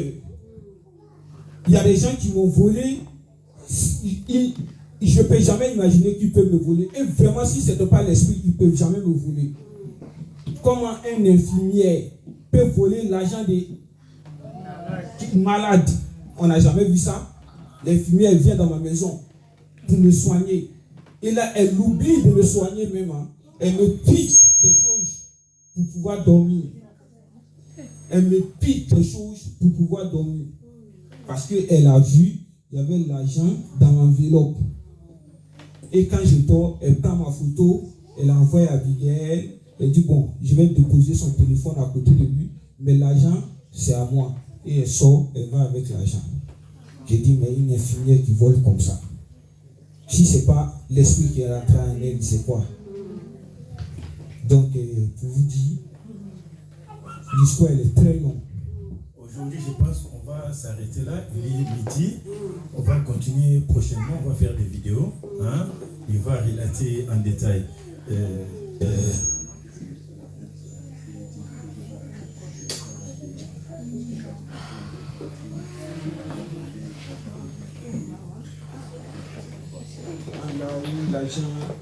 Je continue toujours dans la partie où l'argent disparaissait dans ma poche, où souvent il y a des billets qui rendaient ça en papier blanche. Abigail est témoin, elle a pris l'argent, 7500 € dans sa main. 11 500. Le temps qu'elle va finir de plier pour mettre dans son sac, ils ont rendu ça en papier et ils l'ont dit, tu as touché l'argent, non, on ne peut plus toucher dans ta main, mais tu ne vas pas l'utiliser, nous aussi on ne va pas l'utiliser. Directement, ils ont rendu en papier blanche. Mais ça, c'était pas une seule fois. Hein. Ça s'est passé plusieurs fois. Moi, je partais même à la banque, j'arrive à la banque, j'oublie mon code de retrait. Ça même, c'est rien. On met les virements en place. Depuis qu'un virement instantané m'est reçu, virement instantané, on met en place refusé. Écoutez ça, hein? Mon club, ma vie, mon club, mon président, il m'appelle, allô Moïse, tu m'as appelé pour rompre ton contrat à l'amiable. J'ai dit, moi, je t'ai appelé pour rompre mon contrat à l'amiable. Lui, Moïse, mais ça a été fait, j'ai envoyé le document à l'UEFA en Suisse. On a des retours favorables. J'ai dit, mais président, en aucun moment je t'ai appelé. Mais il y a l'appel. Et c'est toi qui as signé, tu m'as envoyé par mail tu as signé avec ta signature comme quoi tu es d'accord, c'est toi qui viens proposer de rompre le contrat. Ta signature est là. Mais c'est quoi? C'est un blanc, c'est un président il ne connaît pas tout ça. Quand je vais vouloir l'expliquer, il ne va même pas comprendre. Parce que c'est ma voix qui a parlé. Mais je vous dis que c'était ma soeur qui allait jusqu'à rompre mon contrat. Mais toi, tu dis, tu luttes Moïse pour l'argent. Ce qu'il donne à manger à Moïse, l'argent là, tu détruis ça aussi. Ça, c'est quelle méchanceté. Ça, je n'arrivais pas à comprendre. Papa m'a dit, Moïse, t'en fais pas. Si Dieu n'a pas voulu que tout se passe bien là-bas, Dieu sait pourquoi. Et il n'avait pas menti, il avait raison. Car récemment, Dieu m'a dit, heureusement que tu n'as pas joué là-bas. Parce que ta soeur, de la manière, elle a aimé que tu passes là-bas. Elle a tout mis en place. Hein. Tout. J'ai dit, mais je comprends. Premier entraînement, je me fais des ligaments croisés. Première séance d'entraînement, ligaments croisés. Même quand je vais dans la ville de mon club pour aller m'installer, faire des déménagements pour mettre dans ma maison le temps que je revienne après. Souvent, je devenais aveugle. Pour ne pas que les supporters puissent me voir, je m'asseyais dans un restaurant. Et j'ai la tête comme ça sur la main pour ne pas que les gens me voient. Un jour, je suis à la maison, je vois les journalistes, ils mettent quelque chose sur moi, comme quoi je suis à Dubaï, je suis devenu fou. Pourtant, moi, je suis à Paris.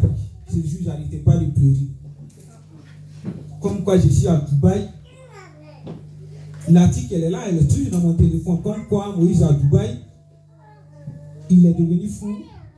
Mais tout ça, c'était ma soeur. Tout ça, c'était ma soeur. Des virements qui ont été bloqués de partout. De partout. Il y a des gens qui me devaient, qui moi-même, je leur donnais l'argent, ils doivent me remettre mon argent. Ma soeur, elle fait quoi? Elle les appelle. Oh, attends, je te passe le téléphone à Moïse. Moi, je prends le téléphone, je dis, va, croise ma soeur, remets-la l'argent. Moi, je suis même pas au courant de quelque chose. Et ma soeur, elle va maintenant, elle va récupérer l'argent, elle met dans son sac. Souvent, quand elle est en France ici, elle faisait ce coups-là pour aller prendre l'argent pour mettre dans sa poche. Et après, moi, quand l'esprit vient, j'appelle ces gens-là. Ah, allô, on devait se voir. Ah, mais on s'est déjà vu, j'avais remis ton argent. Ah! J'ai dit, mais je ne peux pas expliquer. Prends mon téléphone, partir sur WhatsApp, mettre ma carte bancaire et dire à des gens, tous ceux qui peuvent faire un paiement sans authentification, servez-vous, c'est moi je vous donne. Ça, il n'y a même pas un mois de cela, hein, les gens ils commencent à 6. Ils commencent à prendre ils commencent à faire des paiements. Après, du lendemain, mon esprit revient, je prends, je vois le statut, il est toujours là, je supprime, je vois des messages, il y a d'autres même qui m'appellent. Ah Moïse, pourquoi tu as annulé mon paiement de Free Mobile? Il y a un, il a essayé un paiement. Comment tu peux essayer un paiement en ligne de 300 000 €? Là, en fait, lui, il a voulu acheter un appartement à Rome. Lui, il s'est pris là. Moïse, aujourd'hui, il a voulu faire don. Ma vie a reçu. Il y a une camarade de mon WhatsApp qui m'a appelé. Ah, Moïse, j'ai acheté des choses et j'ai même commandé. Free m'a dit, tu as annulé. Mais je ne peux pas l'expliquer que ce n'était pas moi. Je serais obligé de rentrer dans les détails. C'est comme si j'exposais ma vie. J'ai dit, ah, Free a refusé. Bah, ce n'était pas ta chance. La prochaine fois.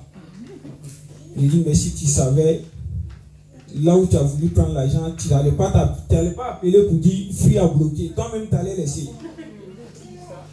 Je suis tombé, ce même jour-là, je suis tombé. Il y avait l'argent. Je ne sais pas si c'était 11 500 ou 7 500, j'avais l'argent dans ma poche. Des gens qui m'ont ramassé au sol, qui ont appelé papa, papa leur a dit, dites-moi où mon fils est, je viens le chercher. Oh non papa, on ne peut pas te dire parce qu'il y a un sac ici, c'est rempli d'argent, nous on veut l'argent. Papa dit, ah ok, prenez l'argent, mais dites-nous où Moïse est, je viens le chercher. Mais vous voyez cet argent, vous allez prendre, ça va vous causer des problèmes. Mais il ne peut pas comprendre, c'est les jeunes du quartier, ils voient 7 500 €, il se dit, bah, on va partir en vacances. 8 600, ils ne donnent pas. Pendant que je suis couché, ils déposent un billet de 50 € sur ma voiture. Ils donnent d'eau, les trois, ils vont. Ils t'ont drogué ensuite. Ils m'ont drogué, oui, ça je ne l'ai pas dit. La nuit, ils m'ont drogué. Pour ne même pas que je me réveille. Ils ont drogué. Moi, toute ma vie, je n'ai jamais bu l'alcool, je n'ai jamais fumé de la drogue. Ils m'ont drogué pendant que l'esprit était en moi. Je me suis dit, donc, moi j'ai attrapé de la drogue comme ça pour tirer, et puis je rigolais. Hein. J'ai dit, est-ce que c'est possible? Ouais, mais de la manière j'étais couché, j'ai dormi de 17h jusqu'à le lendemain à 15h. Si ce n'était pas la drogue avec l'esprit, rien ne peut faire cela.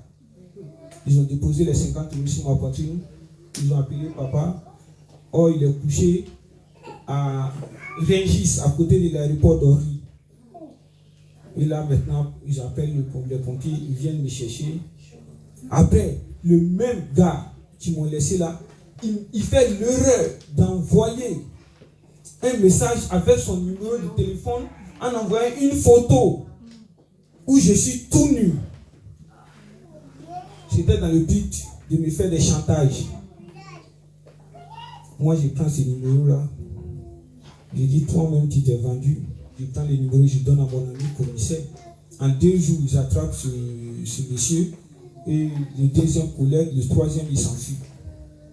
Je suis allé les voir au commissariat de Saint-Lazare. Aujourd'hui, on va se limiter là. Ok?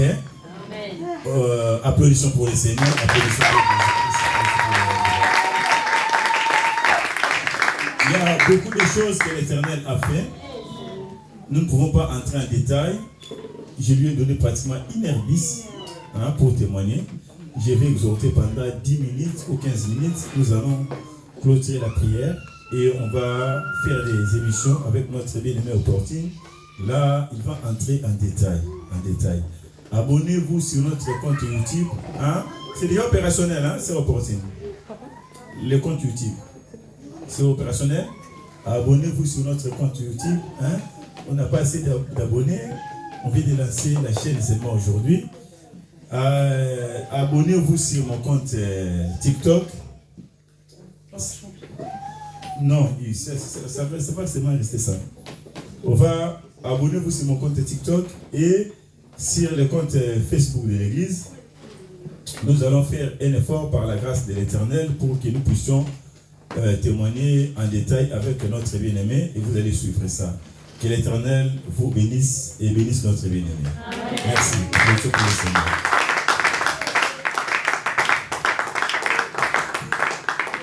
Alléluia.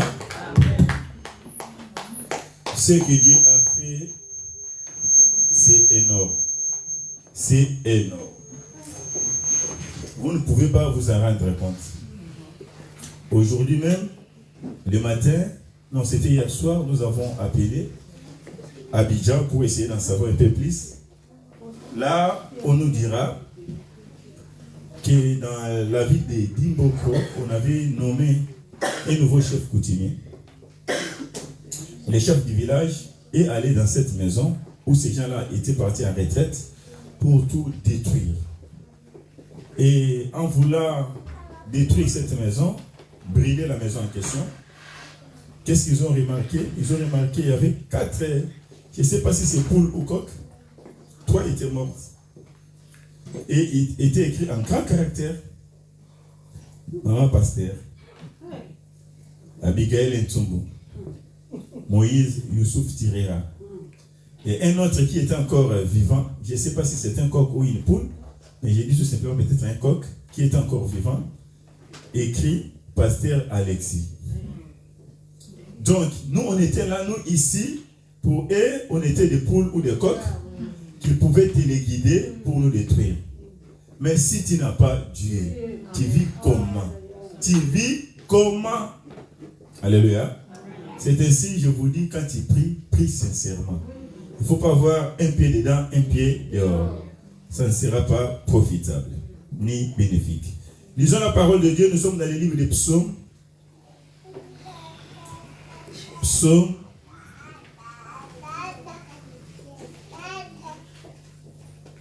chapitre 5 et 7. Psaume chapitre 5 et 7.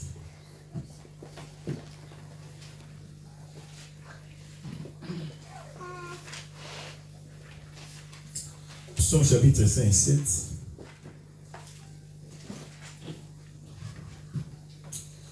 Psaume chapitre 107, verset 10 à verset 22. Levons-nous, nous allons lire la parole de Dieu. Oui.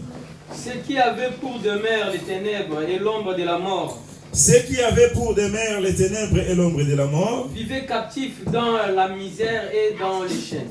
Vivaient captifs dans la misère et dans les chaînes. Parce qu'ils s'étaient révoltés contre les paroles de Dieu. Oui, continuons. Parce qu'ils avaient méprisé les conseils du Très-Haut. Ils humilia leur cœur par la souffrance. Ils succombèrent et personne ne les secourut.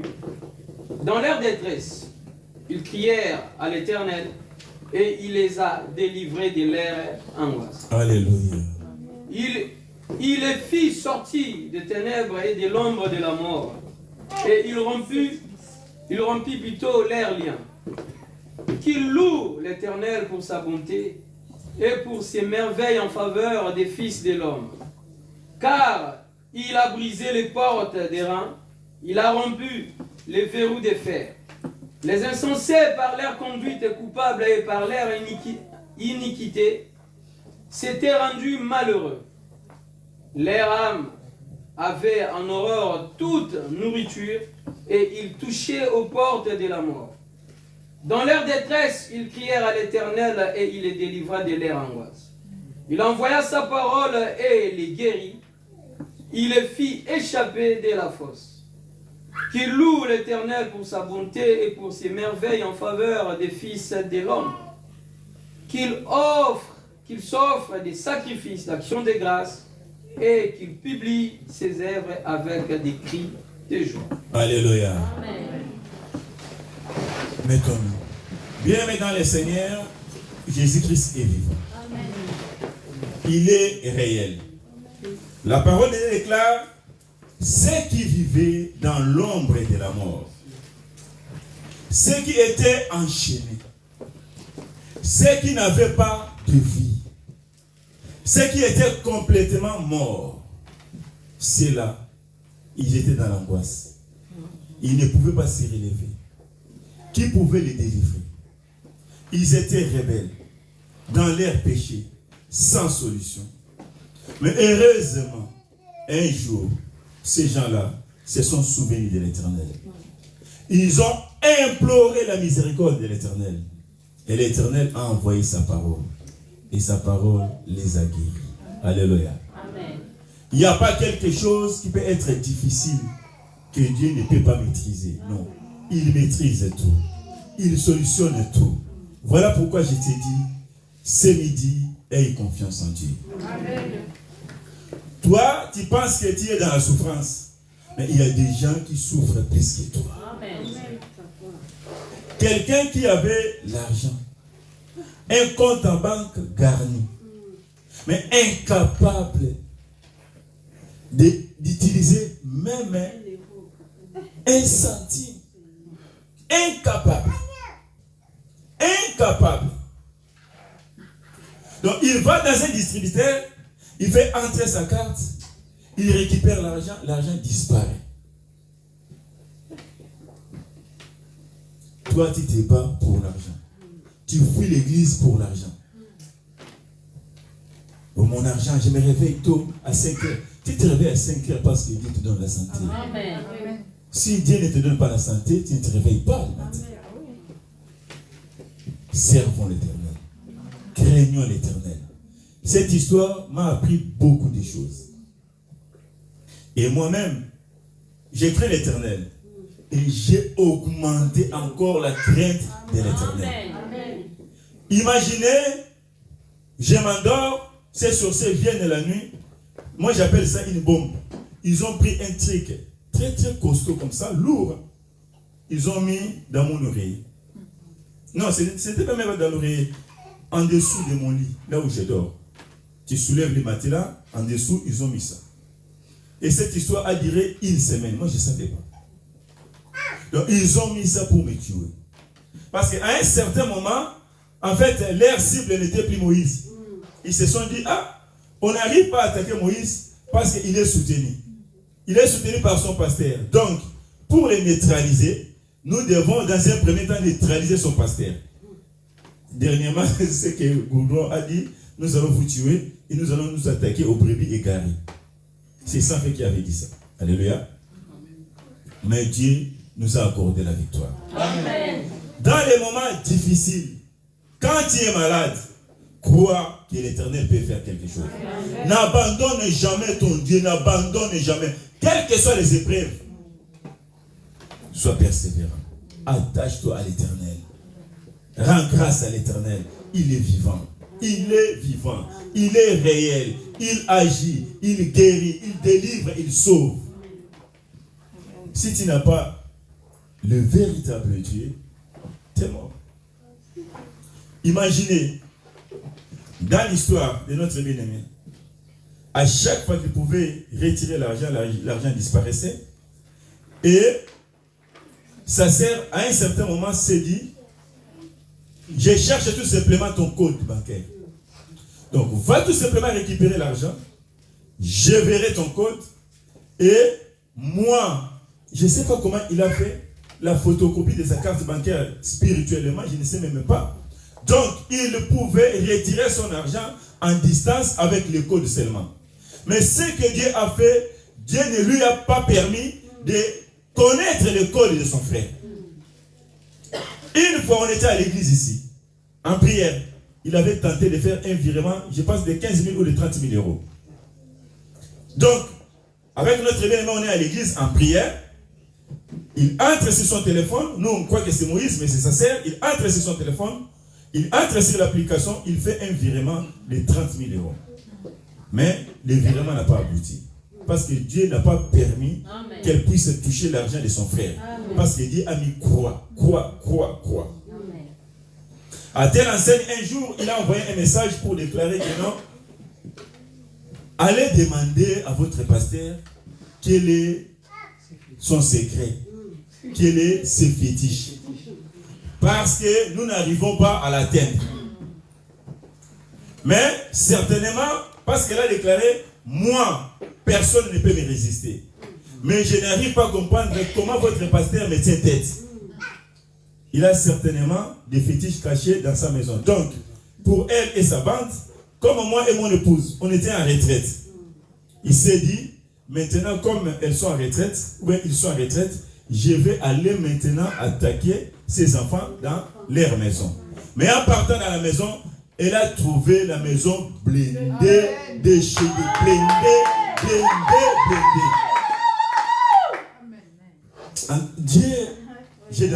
Dieu est bon. Amen. Dieu est merveilleux. Dieu savait que nous sommes forts. Avec toute l'équipe qui est avec moi.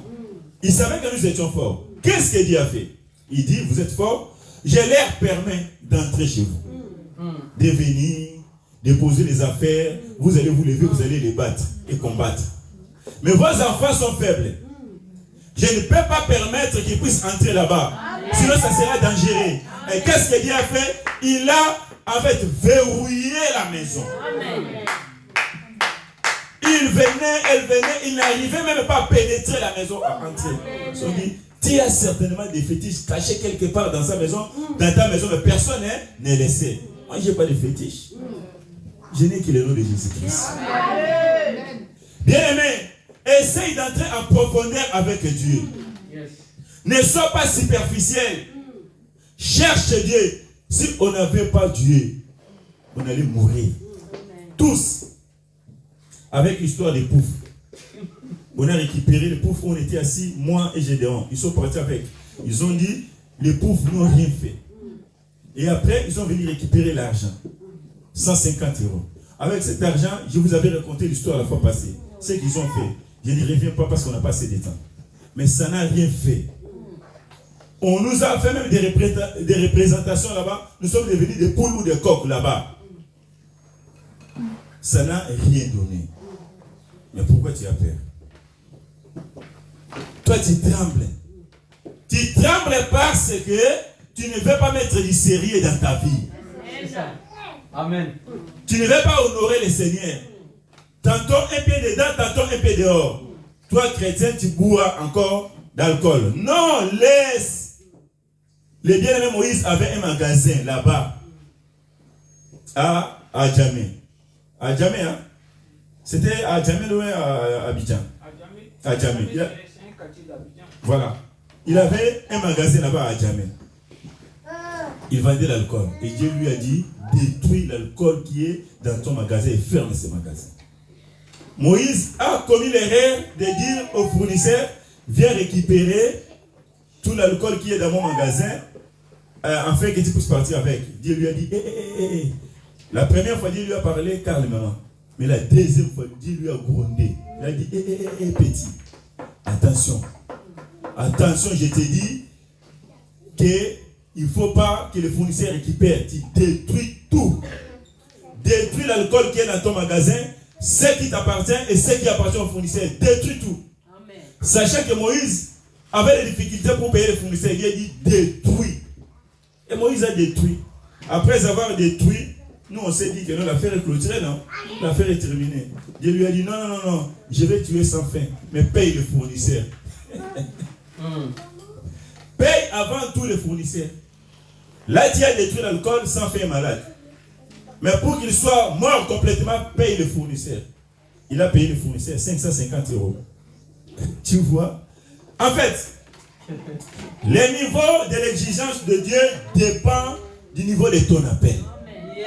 Quand Dieu t'appelle, selon ce que Dieu te dit, il doit être exigeant envers toi. C'est ainsi dans l'église, ne compare pas ta vie à la vie des autres. Pour toi, Dieu peut être exigeant, très exigeant et intransigeant. Bien-aimé, honore Dieu. Ne regarde pas les autres. Amen. Je me plais pour les gens que l'Éternel leur a dit des choses, ils les savent, mais ils ne les font pas. Non. Tu es tenté de creuser ta propre tombe. Ceux qui étaient dans la misère, dans la souffrance, ils ont invoqué l'Éternel. L'Éternel les a délivrés. Pour cela, ils doivent glorifier son nom et lui offrir des sacrifices d'action de grâce. Nous devons louer l'Éternel. Nous devons bénir l'Éternel. Nous devons servir l'Éternel. Il est merveilleux. Comme le bien-aimé l'a dit tout à l'heure, imagine. Vous connaissez, non? L'évangile qui court, non pas tout simplement ici en France, mais qui court partout dans le monde. L'évangile des hôtels, il faut bâtir l'hôtel, il faut faire ça, il faut faire ça, il faut faire ça. Imaginez maintenant que le bien-aimé est tombé entre les mains d'un pasteur qui pite avare. Il n'allait même pas lui dire que non, ne retire pas l'argent, parce que sinon le code va aller chez Maïmouna, Maïmouna va récupérer l'argent. Mais comme il pouvait être avare, il allait lui dire, récupère seulement, nous allons faire des prières, Dieu fera en sorte qu'il ne puisse pas voir le code. Après l'argent allait partir. Il allait se retrouver main vide, sans solution. Et quand il se retrouve main vide, la délivrance n'est pas là, ils vont faire comment? Ils vont l'abandonner. Alléluia. Mais moi je lui ai dit non. Combien de fois lui-même voulait, papa, je vais retirer. Moi j'ai dit non. Nous ne pouvons pas donner des béquilles à ta sœur. Quand il retire, elle voit le code, elle récupère l'argent. Non, nous allons continuer à prier. Et Dieu a fait grâce. Amen. Aujourd'hui, les 17 sorciers qui venaient, ces gens-là nous insultaient. Ils disaient, je ne peux pas dire certainement, votre Jésus là, nous on ne l'écrit même pas. Nous c'est notre sans fin, c'est notre goudron. Dans le groupe de l'église, vous avez vu la photo, ça c'est la photo des sans fin. Mais elle ne nous a pas envoyé la photo de goudron. Elle nous a tout simplement envoyé la photo des sans fin. Elle nous insultait. Elle m'appelait drogué. Elle m'appelait fou. Elle appelait mon épouse folle. Et je donc c'était les chiots du pasteur. Alléluia. Amen. Elle nous insultait.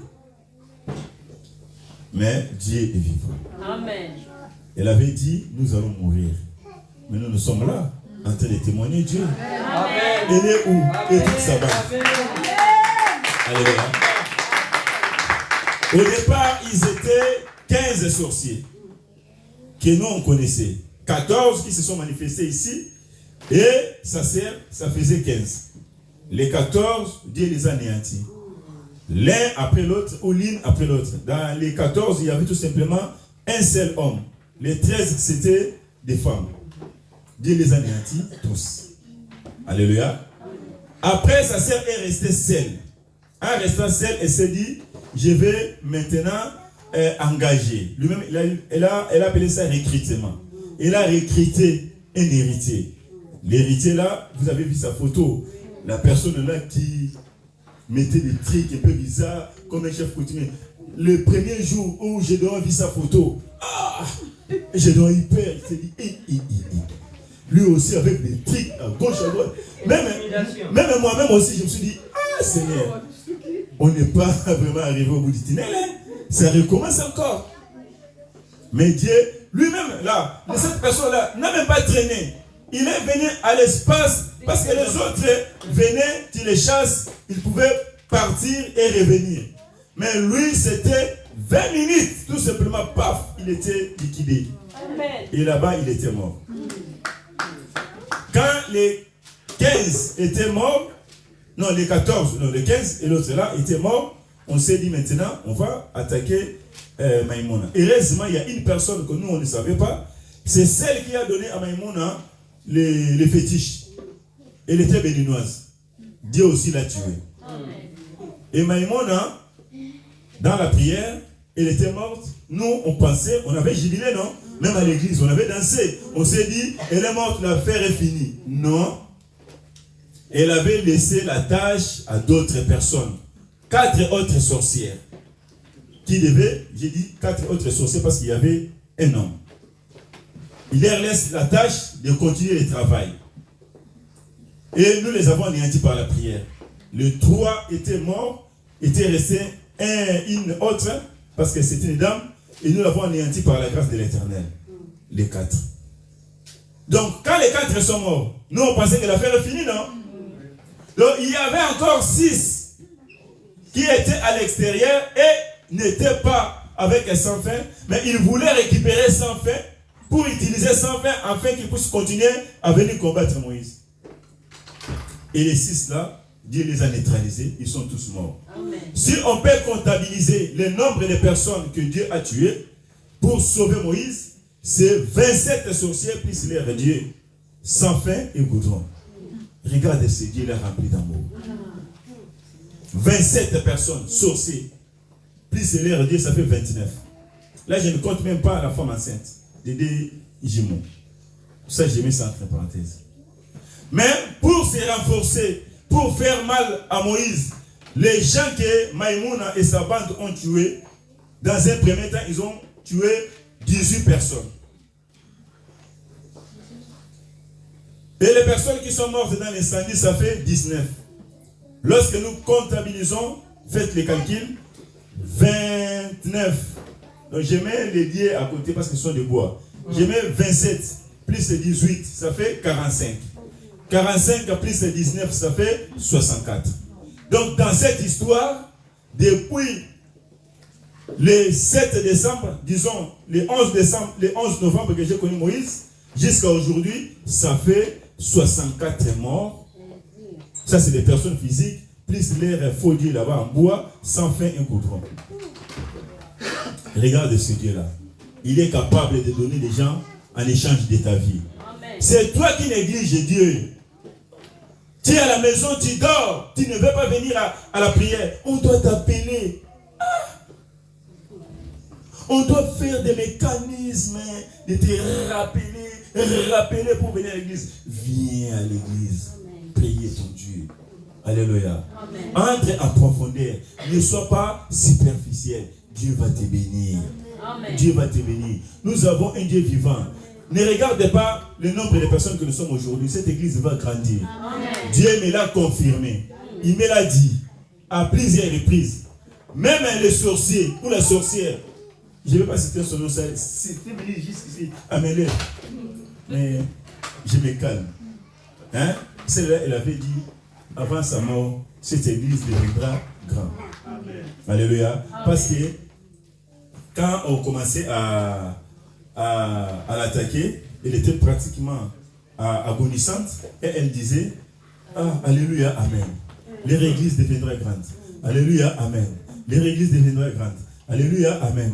Leur église deviendra grande. Amen. De quelle église tu parles? Toi, tu es musulman. Alléluia. et savez que ce qui se passe ici aura des échos retentissants. Et cette histoire est connue d'Adjamé, d'Abidjan, de la Côte d'Ivoire. Et nous avons des preuves. L'acte de décès de la fille de commissaire, ça y est là. Il y a l'acte de décès. Mais Dieu l'a ressuscité, miraculeusement. Amen. Alléluia. Amen. Tout ce qu'ils ont fait, Dieu nous a protégés. Eh, merci Dieu là. J'aimerais pendant au moins 5 minutes que nous puissions louer le Seigneur, glorifier le Seigneur, danser pour le Seigneur. Je ne sais pas, papa, amenez-nous vraiment dans un cantique, je ne sais pas, de louange fort. Moi, je vais vraiment danser. Danser pour la gloire du Seigneur. J'aimerais aussi que tu danses toi aussi. Alléluia. Loue le Seigneur. Glorifie le Seigneur. Alléluia. Nous allons louer le Seigneur pendant 5 minutes et nous allons clôturer la prière. Donc Dieu est bon. Dieu est bon. Dieu est merveilleux. Alléluia. Alléluia. C'est Dieu. Tu ne peux le trouver nulle part ailleurs. Nulle part. Nulle part. Alléluia.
Seigneur Jésus-Christ. Alléluia. Il n'y a que Jésus-Christ qui peut faire les choses comme ça. Il faut plus t'inquiéter. Tu as un Dieu vivant. Alléluia. Crains l'Éternel. Marche dans la sanctification. Il fera des grandes choses. Ok. On nous a